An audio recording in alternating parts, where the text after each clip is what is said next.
Hello everybody, my name is Mike Geig and welcome to another live training session with Unity. Before we begin, I don't care what Untold ENT says in chat, he is not my mom. For anyone who's watching this in the archive and not participating live, you're going to have no idea what I'm talking about.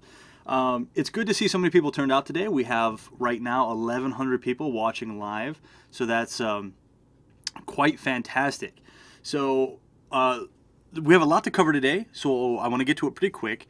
Before we start, as always, I just want to say, if you have any questions, comments, anything like that, concerns, suggestions, feel free to follow us on Twitter and talk to us on Twitter at Unity3D, at Mike Geig, which is me, at Will Goldstone, and at The Ant Ranch. So, like I said, we're going to go kind of fast today because we have a lot of content to cover. We will be, for any of you who don't know, we will be making a game today. We're going to be making a two-dimensional, a 2D, infinite runner / platformer, okay? And I kind of have some tips before we begin so that you can kind of get the most out of this. The first, I'm going to be trying to do this completely within an hour, so, it can take some time. But I'm going to be going kind of fast because we all have time frames here. With that in mind, don't attempt to follow along. You're just going to get frustrated. It's probably better to just watch and then try to follow along later when this is posted, recorded. It's going to be much simpler for you then. And then finally, what we're building, it is what is basically called a prototype. So this game is not going to like blow minds, but it's going to give you an idea of how you could take this and add to it to make your own kind of game. So don't think, your world's going to be rocked or anything with ingenuity or whatever. I'm going to show you how to make a basic infinite runner / platformer. Global Game Jam is this weekend, which is actually why I'm doing this session. I decided I wanted to do one more session before Global Game Jam to kind of get everyone in the game-making spirit and to get everyone interested in participating. Now, currently, there are now over 1,100 people in the room. So, basically, I'm not going to be able to monitor chat very well because there are a lot of people in here. And if you've ever been in here when there's this many people in there, chat is crazy. And since I'm doing the promotion and trying to keep up with chat, I will be doing my best. You will be able to watch this later in under the live training section, the live training archive section on our website. Just go to unity3d.com/learn and click either the live training section and click the archive tab, or go to the tutorial section and click the live training archive link, whichever. Okay, so again, please try to keep chat calm a little bit. That'll make things certainly easier for me anyway. So what I have here is I have Unity, a blank project. I've created a 2D project here. I am using Unity 4.3.3, I think, which is the newest one. So obviously I'm in a 2D scene and a 2D project. So in order to make things move quickly, we're going to be using sample assets, our new sample assets actually, for this project. So I'm going to access those by going to the asset store, and I'm going to type sample assets. I don't know if you haven't seen these yet. Here's a great opportunity to check these out. They're awesome. All right, they're in beta, so there are some bugs and glitches, but we're constantly getting feedback and stuff like that, and making them better. So I'm just going to go ahead and import these sample assets, which can take a second here because it's got to decompress a lot of stuff. And I could pick and choose just the stuff that I wanted. Actually, everything that I want is in this 2D folder, but I'm just going to bring it all in. I'd hate to only bring in one part and then find out I needed another part and have to do this all again, so just keeping it simple.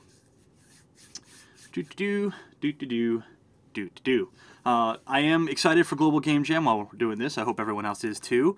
I made an image today to kind of get everyone excited about making games.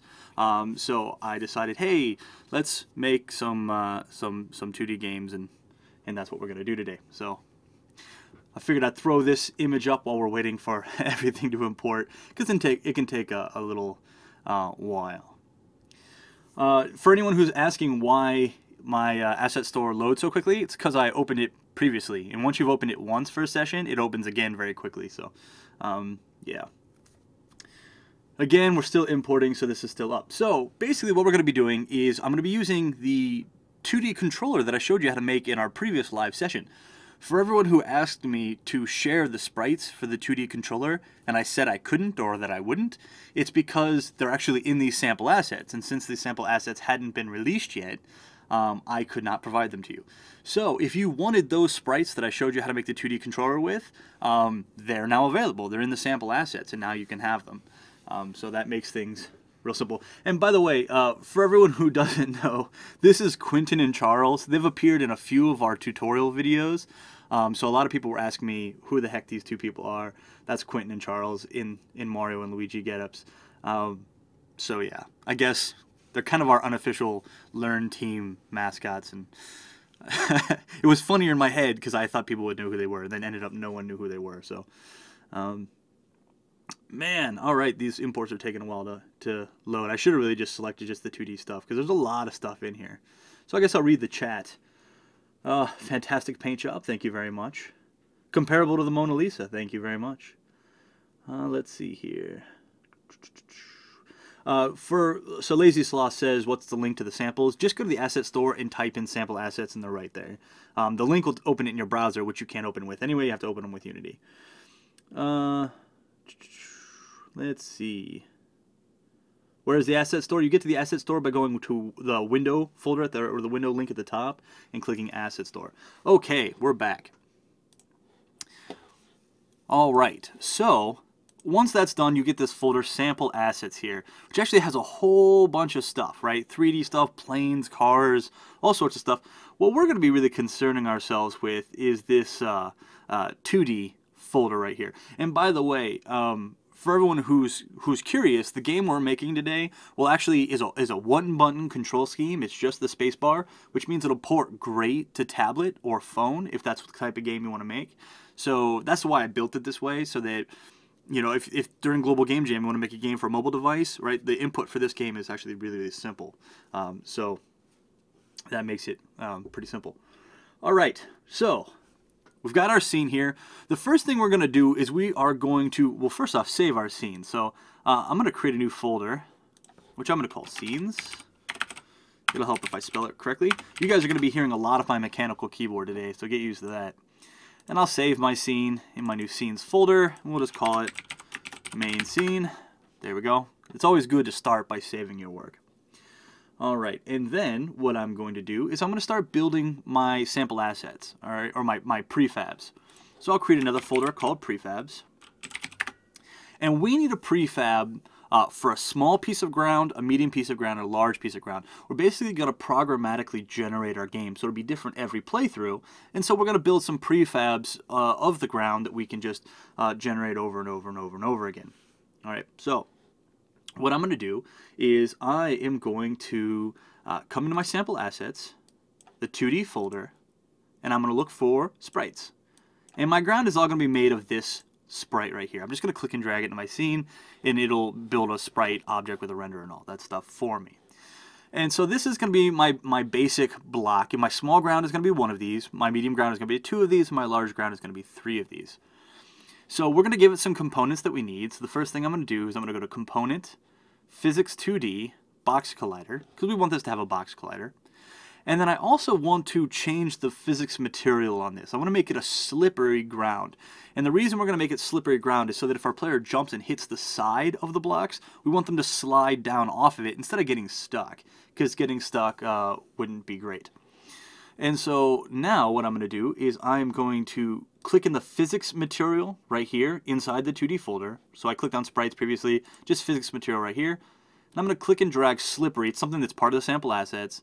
And I'm going to drop it right there in my box collider for the physics material. And slippery is really just zero friction, zero bounciness. I mean, so you can make this yourself. You don't really need the sample. It just happens to be there. So this is our building block. So what I'm going to do is I'm going to duplicate this, and I'm going to put the first one at 0, 0, 0. And then I will duplicate that. You know, I got to select it. Duplicate that and put it at 2.55, 0, 0, 0. And then I will duplicate that and put it at 5.1, 0, 0, 0. So this will be our large prefab. And so I'll come to prefabs, my prefab folder, the one I created, and I'll right click and go create prefab, and I'll say large ground. And then in my scene, I'll create a game object. I'll create empty. And I will just grab the 3 pieces of my prefab. Oops. This one, and this one. And drag it under game object. And then drag game object over to large ground. So now my large ground prefab is exactly what I need. It's those 3 blocks. And I want to expand this, and I just want to ensure that the first one is 0, 0, 0, and then 2.500, 0, and then finally 5.100.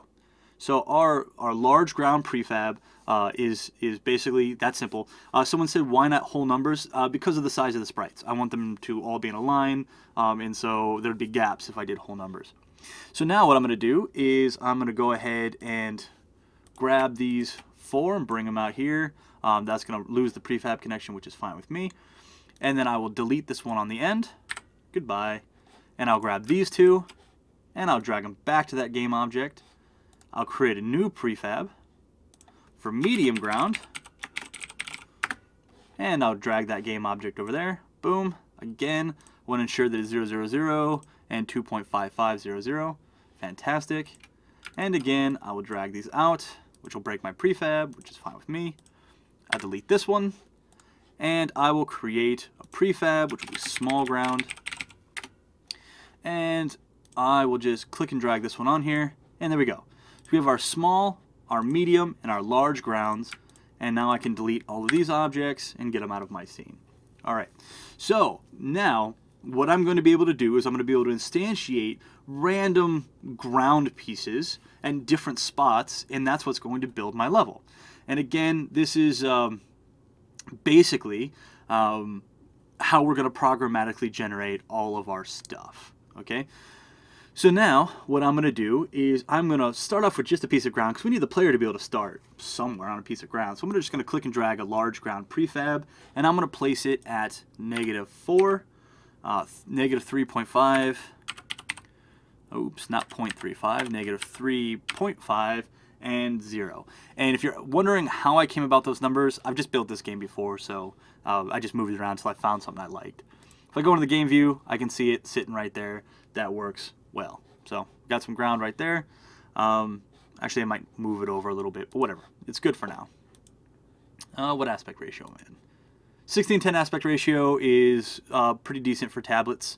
So I'll leave it at 16:10 aspect ratio. All right, so now that I've got that, let's go ahead and start creating our player. So I'm going to go back into Sample Assets, 2D, and I am going to look for, and I don't remember what it is now. There it is, under Prefabs. So Sample Assets, 2D Prefabs, and I'm just going to click and drag the 2D character. All right, our 2D character guy, which I am going to place him at -6. Let's see here, -1.5 and 0. And actually, I'm going to move my ground over a little bit. So I was wrong with those numbers anyway, because there we go. And we can see our guy there. And if I run my scene right now, my guy just stands there, and I can move him back and forth, and I can jump. That's all built into the 2D character controller. If you want to know how that's built, actually, go ahead and watch my video on the 2D character controller. I've actually covered it previously. So we have all that, and we need to make some changes to our player. Like I said, this is an infinite runner, and I'm kind of fashioning this after something like maybe Jetpack Joyride or Robot Unicorn or any of those games where your character just starts running and the character is just always running, and basically you just jump. Okay. A question in chat here, will I be covering how we're using Mechanim? I actually already covered Mechanim in my 2D controller video, so go check that out. I'm not going to cover that material again, just because there's just no sense in covering it again. Alright, so what I want to do is I want to modify this character to just constantly be running. I also want to add a double jump, right? Because one jump is I mean, it's sufficient, right? But I want double jumping to give me a higher level of control in my game. All right. And so with my 2D character selected, sorry, I'm just checking my notes here. The first thing I want to do is I want to make the box collider slippery. Now, not the circle collider up here, but the box collider down here. And the reason is if I hit a block on the side of the character, I want him to slide off of it, right? And so we need the slippery material there. And so again, I'm going to go to physics material, grab slippery, and put it right there. So the character's midsection now will be slippery, and they'll slide right off of blocks. All right, and then the next thing we got to do is we have to sort of modify our scripts. So with the character controller selected, I am going to find the platformer 2D user control, and I'll just click right there so it's highlighted, and I'll double click to open that. And we're just basically going to clip out the functionality that gives the player the ability to control the character. I don't want to rewrite my animations. I don't want to mess with the mechanism tree or anything, like the animator controller or anything like that. I don't have to. I mean, all that stuff just works. So what I'm going to do is I'm just going to remove these components. So with the script open in fixed update, I'm just going to remove the ability to crouch and the ability to move left and right. I'm going to set crouch to just always be false. Oh, let me make this bigger too. Sorry about that. So I'm going to make it, there we go. I hate it when it does that. There we go. All right, so basically I'm just going to make sure that the jump, or not jump, what did I do? Whoops. I forgot it was right there as crouch. So it was created locally, so that's my mistake. Ignore everything I just did. Sorry about that. So basically what I want to do is I'm getting rid of these two lines of code. All right, I don't want the player to be able to crouch, and I don't want the player to be able to choose left and right and stuff like that. Instead, I'm just going to replace left and right with the fact that they're always moving forward and they're never crouching. It's that simple. So now the player cannot crouch, and the player is just always moving to the right. All right. Please don't spam in chat. I know I don't see it a lot, but just don't do it, because that just is annoying. And people ask like real questions, and I really like to be able to help people, and it makes it harder to do that. So no pictures and whatnot in chat, please. All right, so at this point we've modified the user control component so that the character will always move forward and always jump. All right, and so let's go back to Unity here, and I'll go ahead and run it, and we're going to see that our character just runs right off to the right, and I can jump once, and then that's that. All right, the character's running, and there you go. And so next, what I want to do, oh, real quick, wait, how did you force right movement? I know you turned stuff off. I've enforced right movement by passing in a 1 right here, meaning that I'm faking the fact that I'm hitting the right key, making him run to the right. So, like I said, this is just sort of a hacky way to do it, but it certainly works. So now I'm back here, and then the very next thing I want to modify is the platform script, which if I click here, it highlights it. And this is where I'm going to build my double jump feature. All right, because I want my character to be able to jump twice. All right, I want a good double jump so I'm able to, you know, have better control in the game. All right, you're going to find that it's actually kind of a difficult game, or at least maybe it's not difficult. Maybe I'm just really bad at playing it, but I'm not very good at it. And so what we want to do is we want to make some changes to make things easier. All right. So what I'm going to do is, the first thing I'm going to do is I'm going to create a variable to store whether or not I have double jumped already. So I'll say bool double jump. All right, just like that, and say false, meaning we have not used our double jump. All right, that makes it's simple. By the way, for those of you who are asking where these scripts are coming from, I downloaded the sample assets which has a 2D character controller already in it. I clicked and dragged it into my scene, and now I'm modifying it. If you want to know how to make your own 2D character controller, watch my video on making 2D character controllers, and that's it. There you go. And so all of this is all stuff that you've seen, whether you know it or not, if you've watched my videos. If you haven't watched my videos, this is stuff that you not necessarily have seen. So there you go. All right, so now I have my double jump variable. So in fixed update, I basically what I want to do is I want to say at the end of it here, if the player is currently grounded, so the player's on the ground, we're going to reset the double jump. We're basically going to give it back to them, all right, in case they've used it. If you use your double jump, it turns true and you can't double jump again. So every time you're on the ground, we're resetting it so we can use our double jump again, right? All right, and so then what I'm going to do is I am going to, in the update section, a couple things I'm going to do, all right? And I'm going to come down here to where it says if grounded and jump. And I'm going to modify this a little bit. So what I want to say is if grounded or not double jump. What this basically means is if I'm on the ground or I'm not on the ground, but I have not used my double jump yet, and I want to double jump again, allow me to double jump again. Okay, so that's what this is basically saying. And so at this point, all I'm going to say is, well, I'm going to allow myself to jump again. But first, what I want to do is I want to cancel out my vertical, I want to normalize or cancel out my my current vertical velocity. If you don't do this, your double jump's going to feel weird. Like if I double jump really fast, I'm going to skyrocket into the air. But if I jump once and on my way down I jump again, I'm not actually going to jump at all. So to fix that weird control, basically what we're going to do is we are going to zero out our velocity so that when we jump, we actually jump again. And it's going to make our game feel a lot better. It's actually more physically correct to not do that. I mean, double jump isn't really physically correct anyway. It's more physically correct to not zero it out, but the game feels better if you do. And in my opinion, that's right. That's the most important part.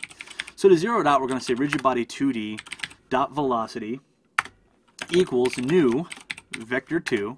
And the vector 2 is going to be comprised of rigid body 2D dot velocity dot x. So we keep our current x velocity, that's obviously what we want, and 0. All right? So we're just zeroing out our y velocity. And then we jump. All right? That's already there. I didn't add that. And then we need to disable double jumping, so we can't just double jump infinitely because that wouldn't be good.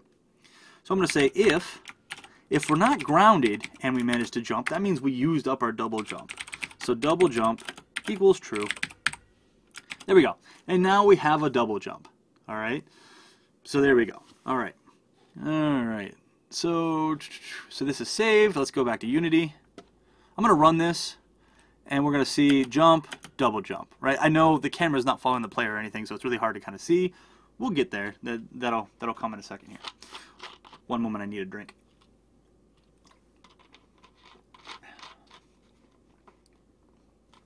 All right. One of the questions is, can I comment a line out so people can see what happens if you don't do that? You can do it on your own. Follow along and do this, and then you comment it out and see what stuff does. But I need to keep going quickly because we're already 27 minutes into this. So yeah, okay. So at this point, our character is set, our prefabs are made. We're actually, I mean, we're pretty far along. So now what we want to do is we want to rig the camera and get some management features in here. So what I'm going to do is I'm going to select the main camera, and the first thing I'm going to do is I'm going to change my background color. Idealistically, I would like a scrolling background. I don't have one to give you guys today. Sorry about that, I just don't have one. If you're curious how to make a scrolling background, go on YouTube and search for my name, Mike Geig, and you'll find my channel, and I did a video on how to do a scrolling background with the new Unity3D tools. I just don't have a background to show you today, so my apologies. So instead of having a scrolling background, I just don't want this generic default light blue. I want it to feel not so generic.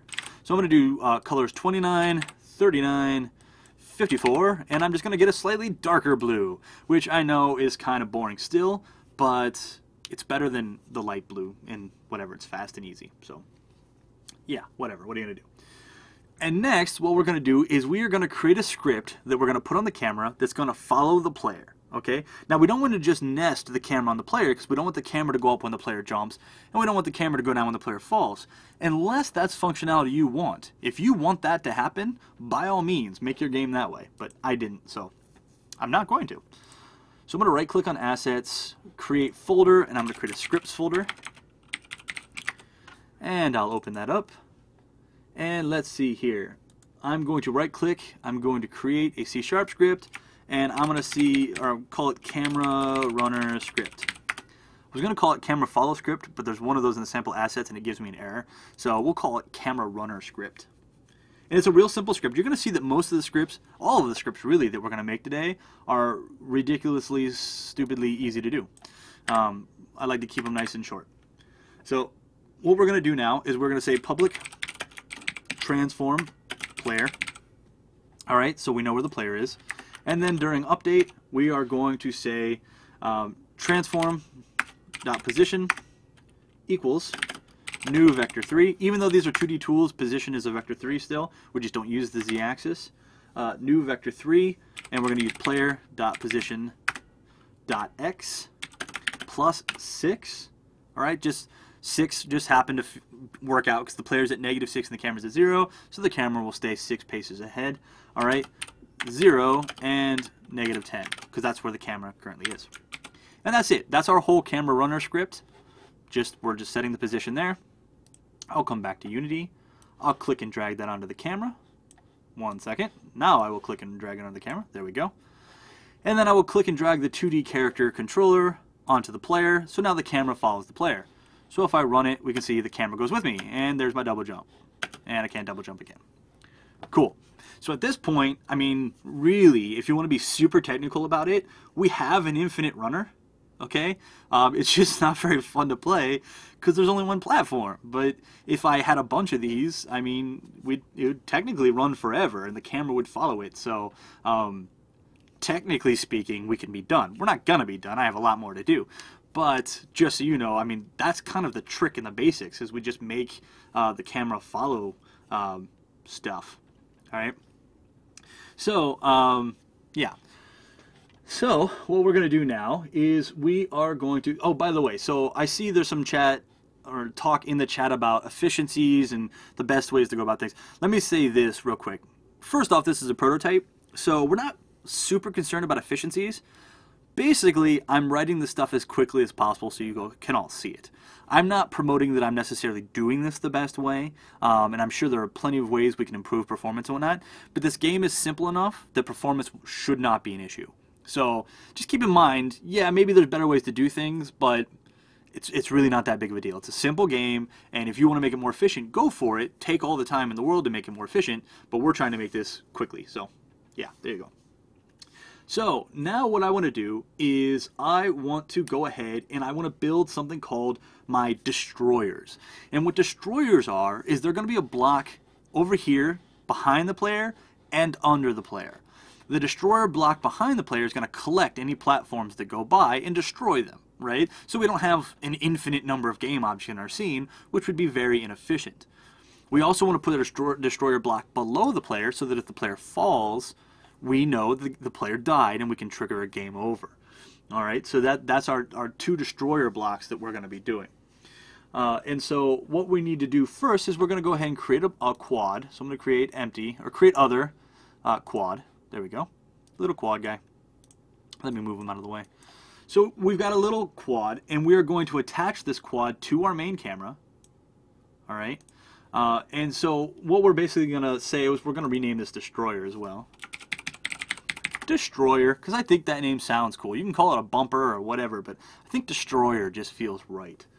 All right, and we're going to move it to -20, 0, 10. There we go. So if I zoom out, you can see it right here.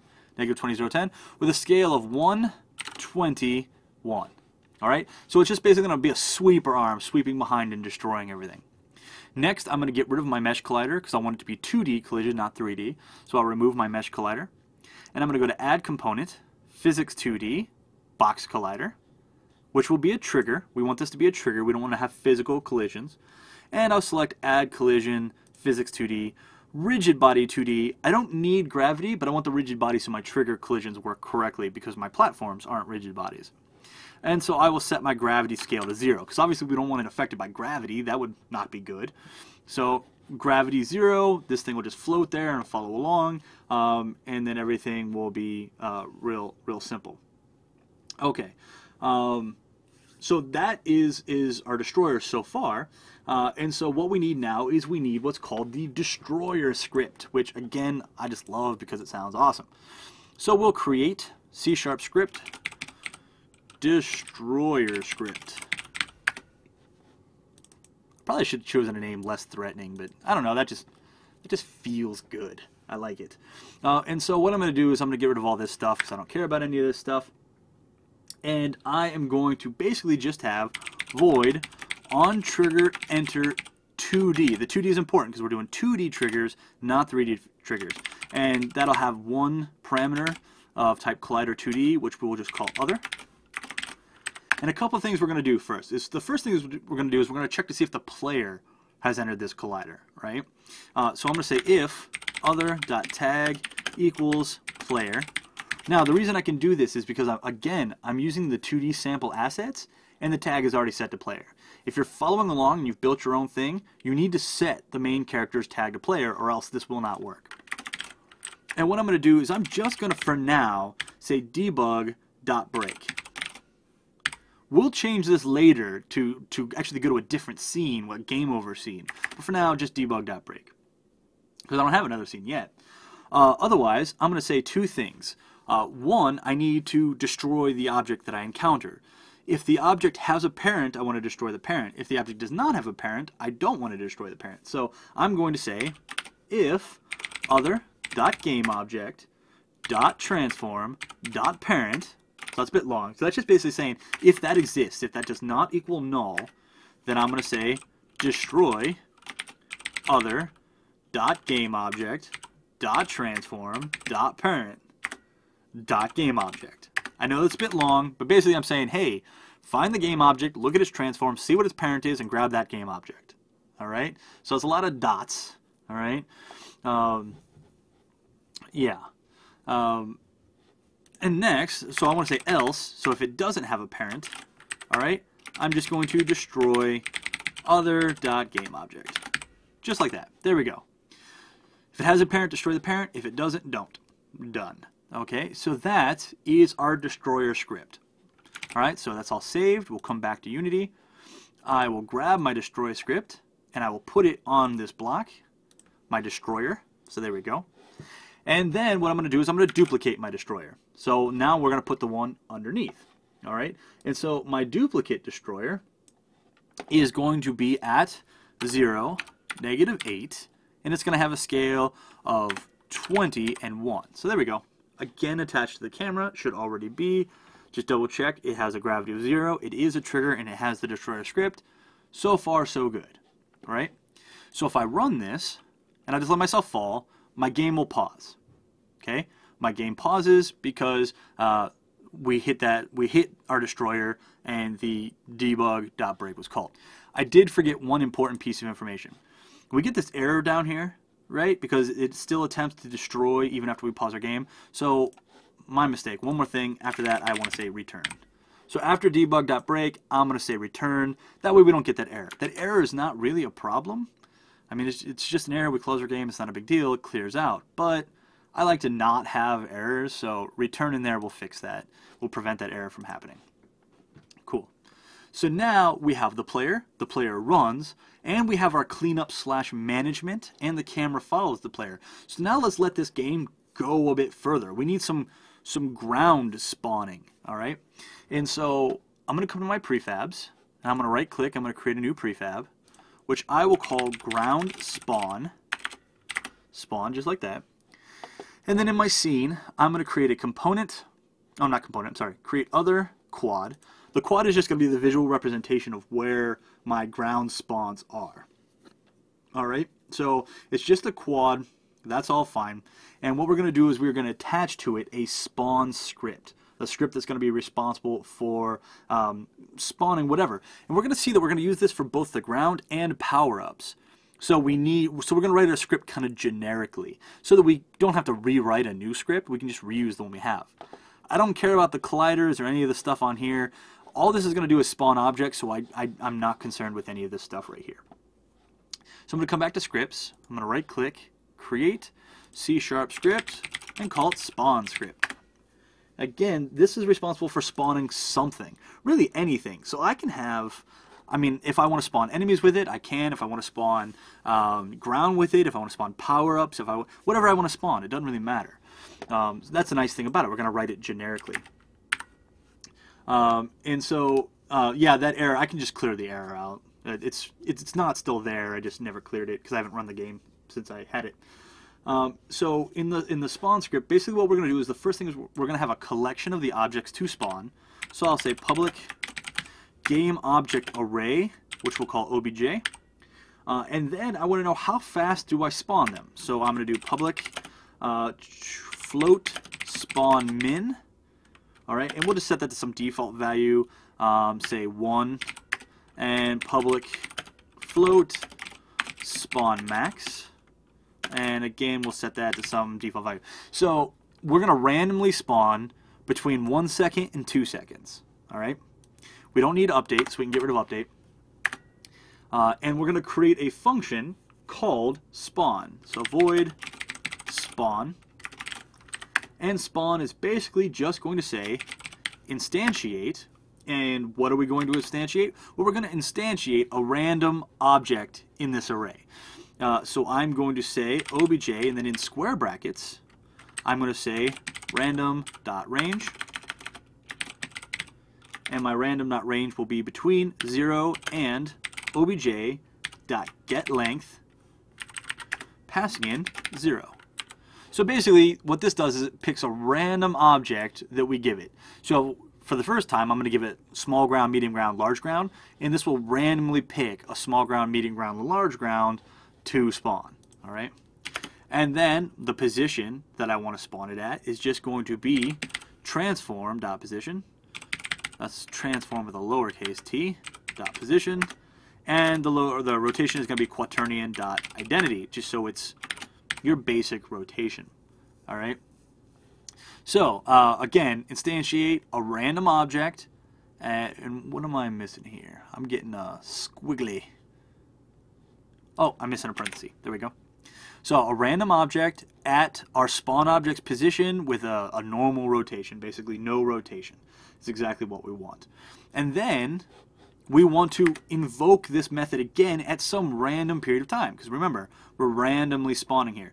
So I'm going to say invoke, and what am I invoking? I'm invoking spawn again. So the function is invoking itself. And when is it going to invoke itself? Random.range, and we'll pass in spawn min and spawn max. There we go. So after some random period of time between the min and max, the whole thing is going to be spawned again. So we'll just keep getting spawns. We'll kick this whole thing off in the start method by saying invoke. Well, actually, we don't even need to do that.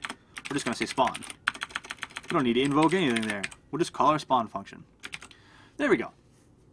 Invoke spawn. I could also do a random.range invoke to create our first platform in a random period of time, but I prefer it this way. All right. I'm just checking through chat real quick to see if there's anything pressing. Why pass in 0 for get length? Because this isn't a multi-dimensional array. I just want the index of the array at the 0th position. That just happens to be how it's done. I don't know why we don't have a counter.size or length or anything like that. In Unity, with this C# with arrays, we have to do object.getLength and pass in a 0. I don't know why. It just is what it is. All right. So that answers all the people asking about that, which seems to be most of the questions. So cool. So I will come back to Unity, and what I'm going to do is I'm going to click and drag my spawn script onto my quad here. So we have our spawn script, and then for objects obj, I'm going to come to my prefabs, and I'm going to click and drag small ground, and I can expand that there, medium ground, and large ground. There we go. And then I'll take my quad and drag it down onto my ground spawn prefab, and then I can delete it. So I have my prefab down here, and we can see it's got the 3 items that it can spawn. Everything is well and good. Now, I want 3 tiers, all right? I want a bottom level, a mid level, which is kind of like where the player is starting, and a top level, all right? And so what I want to do is I'm going to need 3 ground spawns to do that. One for my medium, one for my lower, and one for my higher, all right? And so what I'm going to do is I'm going to click and drag one out here, which I will nest under my main camera. Again, everything nests under the camera, which follows the player, so everything moves along with the player. And this one is going to go at 10, -1.7, and 10. All right, so that's my middle tier. And then I'll duplicate that.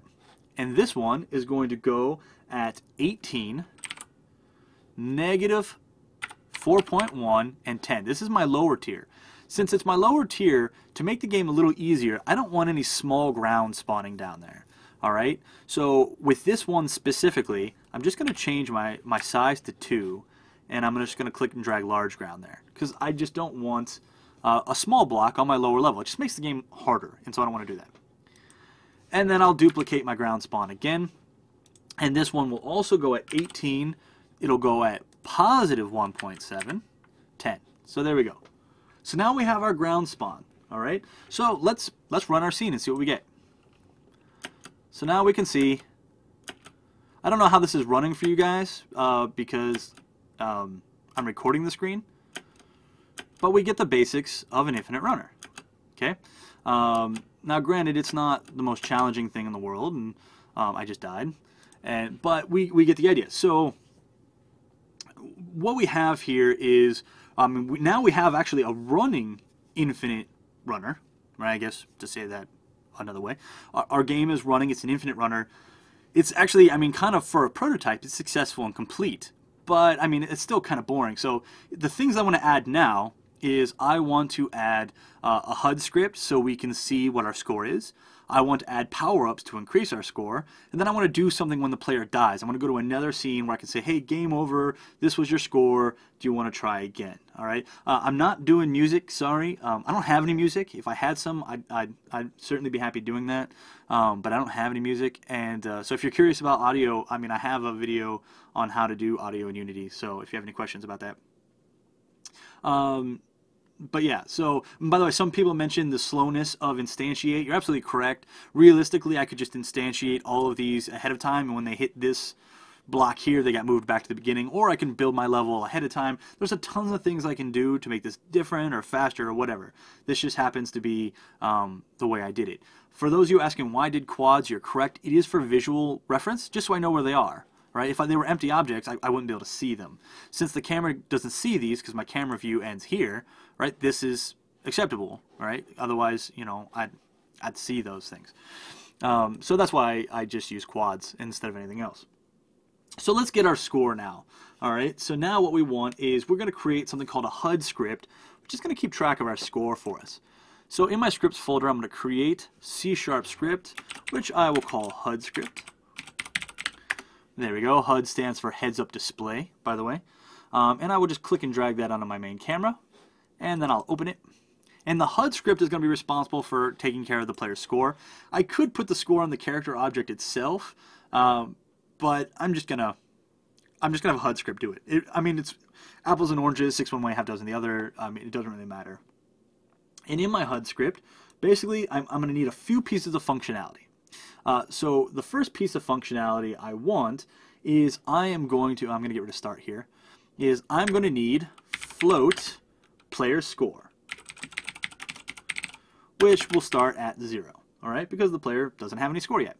And then what we're going to do is we're going to add the time to the player score. So the longer they stay alive, the higher score they get. And so I'm going to say player score plus equals time.delta time. So their score will continually go up. And I don't want all these blank spaces. All right.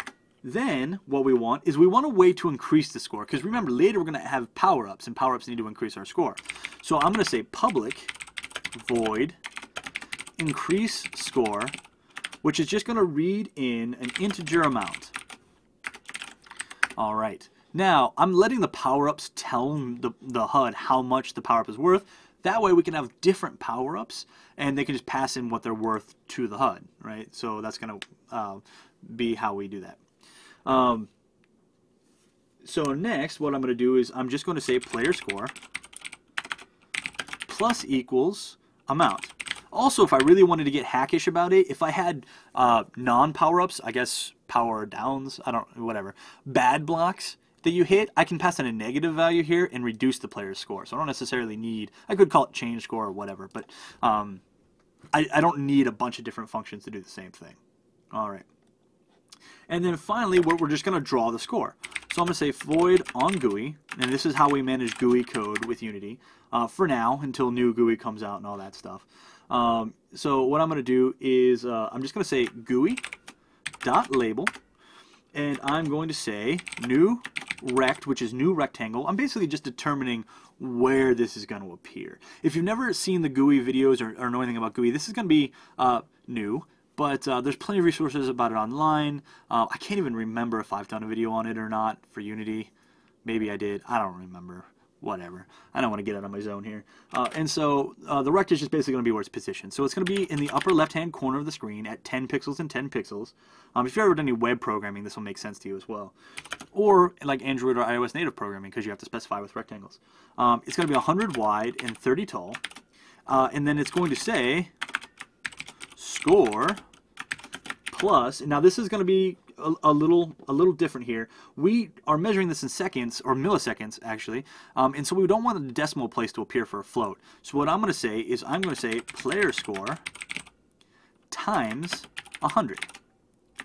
Furthermore, so this will increase our score so it's not obviously milliseconds, and then I'm going to cast the whole thing to an integer to get rid of that decimal point. So this is what it's going to look like. So GUI label, which will create a label for us at 10 and 10, upper left-hand corner. It's going to be 100 wide, 30 tall, and it's going to say score, and it's going to have the player score multiplied by 100 turned into an integer. And I know that's crazy weird, but that works. One of the questions, how do you offset by percentage instead of pixels? You can do screen.width and screen.height to know how big the screen is, and then you can do half of that or percentage of that or whatever. Yeah, someone else said screen height, and that works there. Whoever just asked about Android programming, you're way off topic, so save that for another day and time, because right now is not the day nor the time. So that's our HUD script, and I'll go ahead and save this, and I'll come back to Unity, and I will click and drag the HUD script over. Oh, I already did that. It's already on the main camera. I did that previously. So let's run it, and we will see our score in the upper left-hand corner right here, and we can see it adding up the longer we go. All right. So again, now we have that element. That's all well and good. It's a bit laggy, and I think that's because I'm recording and stuff like that. But anyway, okay, I'm just going to let myself die there. Okay, and so we have that. So there's two more things. I want to do. The first thing I want to do is I want to have power-ups, which will increase my score and add some more playability to this game. And the second thing I want to do is when I die, I want to go to a game over screen and give myself the ability to replay the game, so you're not always just stopping and re-adding and stuff like that. Oh, Adam Buckner's here. Fantastic. I didn't even see that. Welcome. Yeah, awesome. So great. Someone else can help answer questions and whatnot here. That's awesome. Okay, so now that we're here, oh, apologies. I just need to, 1 second.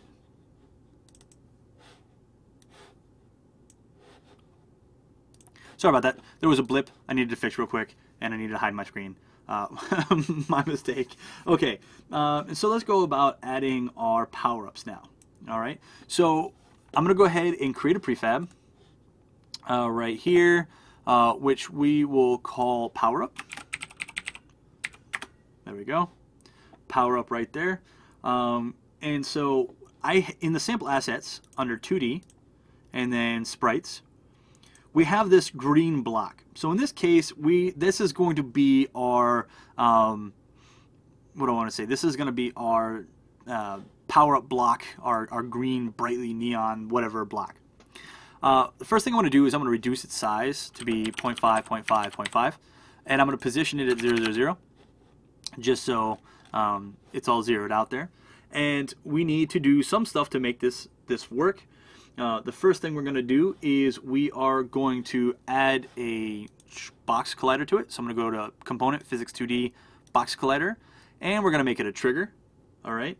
And then what I want to do is I'm going to create a Powerup script, which we're going to attach to it. So back in scripts, create C# script, Powerup script. Now this is the part of the presentation where those of you who are good at efficient code are going to want to like kill me, because what I'm about to do is like super inefficient and you're not supposed to do it. But it's like I said, it's for speed because we're doing this really quick. So I'm sorry, don't hurt me. I promise I'll never do it again. What I want to do is I need a reference to the HUD script so that I can increase the score whenever the player collects the Powerup, right? And so what I need to do is I'm going to say HUD script, which I'll call HUD. All right, we'll just store that there. And I will say void on trigger enter 2D, again, because we're dealing with 2D physics here, collider 2D, other. And we're basically going to say if other.tag equals player. So if the player collected the power-up, okay, this is the part that's inefficient. So, sorry. HUD equals GameObject.find. We're going to look for the main camera. And then from that, we're going to do getComponent. And we're going to grab the HUD script from it. Now, it's much better to pull this once, have it on the spawn object, and pass it on to the children, so we don't have to do this, right? Because that just makes things slower. But assuming that, sorry, I'm reading through chat. Yeah, and so we have this here, and so now all I want to do is I want to say HUD.increaseScore, which is the function I created before, and I'm going to pass in 10. And then I'm going to destroy the power-up. If we don't destroy the power-up, the player's going to hit it like a bunch of times, and their score is just going to skyrocket. So this is not super efficient, but this is a prototype. I mean, it doesn't decrease performance on my end, but I have a nice computer, so whatever. Your mileage may vary. I'd highly recommend you fixing this in the future, but again, we're going for speed here. I didn't want things to be too complex. So we're getting the HUD script, we're increasing the player score, and then we're destroying the power-up. So I'll come back here, and then what I'm going to do is I am going to, so here's my prototype green block. I'm going to click and drag my power-up script onto it, right there. And then I'm going to go to my prefabs, and I'm going to bring that block down to my power-ups, and my power-up is now this block, and I can go ahead and delete it from my scene. So we've got our prefab down here. It's got our trigger, box collider, all zeros there, half scale with our power-up script. Fantastic. The next thing we need to do is we need a spawner, right? We need something to spawn our power-ups, right? And so again, I'm going to go to Create Prefab, and I'm just going to say Power-Up Spawn, just like that. I'll go to GameObject, Create Other Quad. Where are you at? There you are. This one I will also scale down, so it's visibly different from our other ground spawns, right? So just it's smaller in size. And this one is going to get a spawn script, which we've already created. Spawn script, right there. All right, and so we need to, we're going to modify this a little bit. So the first things first is the spawn script is going to spawn power-ups. So only one object. We don't need the whole array there. We're only going to spawn one thing. And we're not going to spawn every 1 to 2 seconds. We're going to spawn every 2 to 5 seconds. We want our power-ups to spawn a little bit slower, all right? And then I can take this quad and drop it down to my prefab right there, and then get rid of the quad. Delete. Cool. Now, let's go ahead and start placing them. So I'll bring my power-up spawner back in, and I'll position it under the camera. Again, everything is attached to the camera, which follows the player.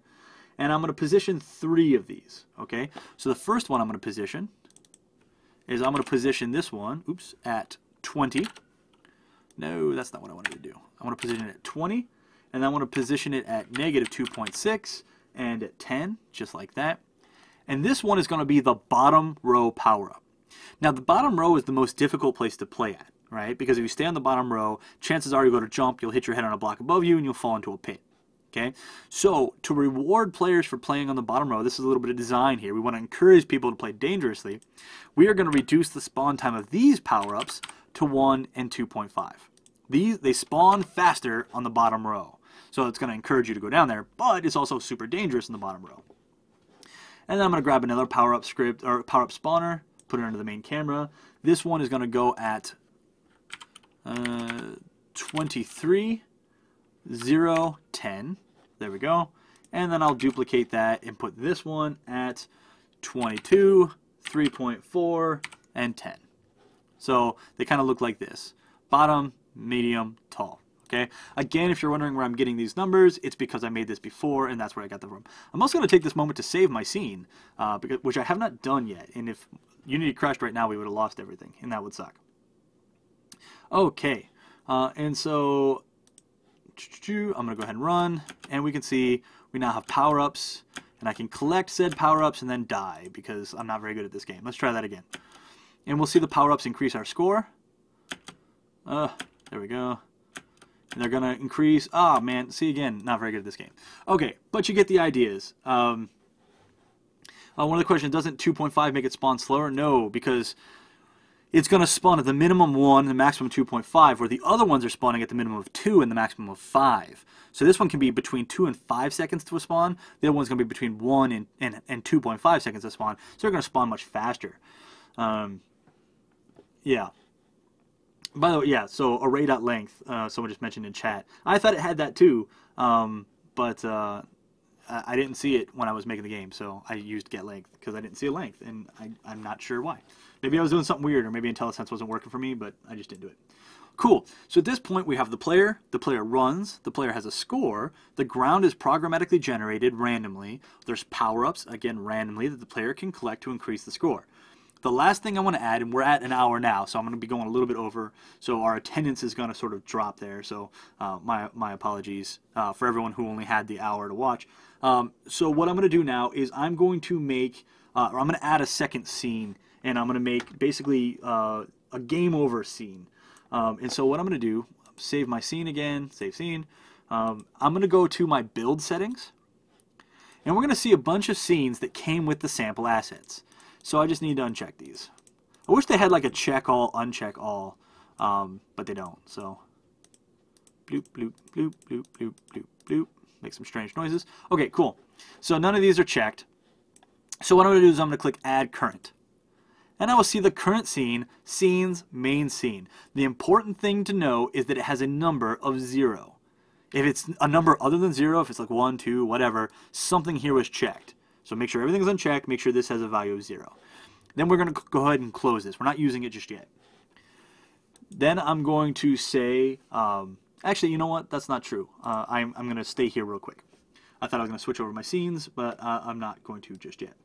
So what I want to do is I want to modify my scripts here to transition scenes. So the first thing I'm going to do is I'm going to come to my destroyer script. And right now it says debug.break. That just pauses our game. So now what I'm going to say is I'm going to say application.load level. And I'm going to pass in a 1. The reason I'm passing in a 1 is the next scene we create is going to be scene 1. Since the scene I'm currently on is scene 0. That's what that 0 meant in the build menu. That 0 meant this was scene number 0. So the very next scene I'm going to make is going to be scene number 1. And I'm going to pass in a 1 here. Now I could say in quotes the name of the scene, but then it has to evaluate that string, so it's faster just to say 1. So application load level 1. So now when the player dies, we're going to load the next scene, which we haven't created yet, so don't try this out just yet, because that scene does not exist. It'll exist here in a second. So this is all of the change we need. No more debug.break, just application.load level. All right. Now what we need to do is we need to get our score over to the next scene, right? Because otherwise it doesn't necessarily need to be there, right? Or it needs to be there. So what I want to do is I'm going to come to my HUD script and I'm going to add a new function. I'm going to say public on disable. So basically when we transition from our current scene to the next scene, right, everything gets disabled. So when our HUD script gets disabled, we are going to put the player score into what's called the player prefs, the player preferences. And I forgot public. No, not public. I don't know why I said public. Void. Void is what I want, not public. And so what I want to say is when this gets disabled, store the score in the player preferences. Now, the player preferences is not necessarily a great place to store this stuff because it's plain text file on your hard drive, which means you can modify it. I don't know why you would want or feel the need to cheat on a game this simple, but you can. A better thing to do is to keep like a packet with a score in it and persist that using don't destroy on load.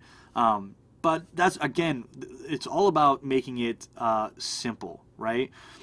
So we want this to be real simple. So what I'm going to say is I'm going to say player prefs dot set int. I'm going to set an integer, and the name that I'm choosing is score. I'm just going to pass in some key and some value. So I'm going to pass in score, and I'm going to pass in player score. And I need to pass in the player score as an integer, just like that. So this line, this function actually, will allow me to pass the score through the player preferences to the next scene. Now again, I'm going to reiterate, that's not super secure, but it certainly works. And for simple games, it works just fine. There's no real reason not to. More complex games, you'd want better security. Cool. Now we can go ahead and make our new scene. So again, I'm just going to make sure everything's saved, and then I'm going to click New Scene. Oops, no, wait a minute. There we go. I accidentally went over and hit undo something. So New Scene, we got our blank scene here. The first thing I'm going to do is I'm going to save this, save scene, and go into Scenes, and I will call it Game Over Scene, just like that. And then I'm going to go to Build Settings. I'm going to add my current, so the scene is now 1. Remember when I did application load level and I passed it a 1? That's why we need 1 there. Okay. And then real simple, this scene's going to be nothing major. I wanted to have a nice background image here that was like, game over, you suck. But I didn't have anything, and I didn't have time to make one. So, you know, that. So our game over screen is going to be very basic and whatever. It's going to be kind of boring. And so what I'm going to do is I am going to create a new script, which I will call Game Over Script. And I'll click and drag that onto the camera. There we go. And then I will run this. All right. And so now all I want to do, and again, please try to keep comments to be relevant, because chat's kind of going nuts with other stuff there right now. And so in here, all I'm going to do is I'm going to say, get rid of this, get rid of this. I'm going to say int score equals 0. In the start, I'm going to say score equals player prefs dot get int. Remember, I set the int previously, and I'm going to get the score. There we go. And then I'm just going to do on GUI, so void on GUI. This is going to look like a pile of garbage if you don't know what the GUI is, how the GUI system works. Just follow along. I mean, if it doesn't make a lot of sense, then that's fine too. Yeah, I apologize to everyone who has to leave. I'm just about done, but you can catch the rest of it on the archive. And so what I'm going to do is I'm going to say GUI.label, and the first thing I'm going to say is new rect, and I'm going to pass in screen width divided by 2, so this is in the center of the screen, minus 40. And then I'm going to position at 50 with a width of 80 and a height of 30. And it's just going to say game over in all caps. Now, you're going to notice that this stuff isn't centered exactly right, just because it's really hard to do without getting into custom GUI styles, and that is definitely not what we're covering today. So the GUI is going to look bad. Just be ready for that. Like I said, it's a prototype. So I'm going to do another label that's going to tell you your score. It's going to be new rect, and that's going to be screen dot width divided by 2 minus 40, and it's going to be at position 300. It is going to have a width of 80 and a height of, say, 30, and it is going to say score plus score, just like that. There we go. And then finally, we want a retry button. Okay, so I'm going to say if GUI.button, and I'm going to say new rect, and again screen.width divided by 2 minus 30, and then I'm going to position that at 350 with a width of 60 and a height of 30, and it's just going to say retry, question mark.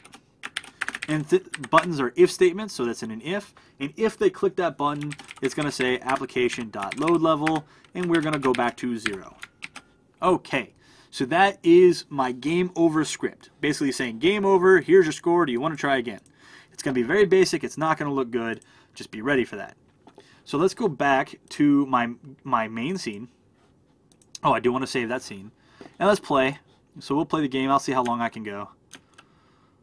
Alright, apparently not very long. And so it says game over. My score is a whopping 13, which means I made it 13 seconds. Would I like to retry? And I will hit retry. One thing I forgot to do as well, I'm going to come back to game over screen, go to my camera, and I want it just to be the same color. It's just nitpicky, since it's kind of ugly anyway. But whatever. Alright, and so now that's it. I mean, that's our infinite runner. And like I said, I'm not wowing you with technical innovation here. I'm just really terrible at this game. But I wanted you to have an opportunity to see how a framework game can work. And yeah, and actually now that I'm realizing it, I'm not doing my score calculations correctly. Because you'll see here my score is 4,200 and here I see 43. So whoops, I got to go back to my script and forgot my score is that times 100. There we go. That's the appropriate score. And actually, that's not even correct. I'm doing this all wrong. When I pass my score in, this is where I did it wrong. Times 100. I want to pass in my score correctly and not pull it out incorrectly. So there we go. That'll fix it. And so now I'll run my scene. And my score should be somewhere around 1300. And I see 1300. Fantastic. Cool. All right. And I actually lost precision there, which means now I'm just kind of going off the top of my head. That's why I lost precision. I should look at my notes. I have notes that tell me how to do all that stuff, but who needs notes, right? So let's see here. Let's get a couple power-ups, and now we should be accurate. And we're accurate. Fantastic. Okay, so that's the game. That is an infinite runner. The character moves, the camera follows it, we clean up our assets as they pass the player. We have ground, low, medium, and high tiers. We have power-ups, again, low, medium, high tiers. We have a score, we have a HUD. When the game ends, we go to a new scene that displays the score to the player and gives us the ability to come back out. All right, so, yeah. Okay, so all of that in an hour and 11 minutes, minus the stuff we talked about at the beginning, is really about an hour, so fantastic. Cool. Now, before we get to questions and all that stuff, again, I'm going to go ahead and promote here. Any questions, concerns, comments, feel free to follow us on Twitter at Unity3D, at Mike Geig, which is me, at Will Goldstone, and at the Ant Ratch, who's actually here. Adam Buckner is the Ant Ratch there, so he's in chat, which is fantastic. I did not know you'd be here today, so great. Should have told me, man, so I could have, like, called you out there. Yeah, so fantastic. So one question, Lazy Sloth, can we get these files? These files are there, the sample assets. Like I said at the beginning, just go to the asset store and grab the sample assets. There they are. Thanks to everyone who actually attended this. We had an awesome turnout, so fantastic. I will stick around for a few minutes if anyone has questions after I stop the screencast there.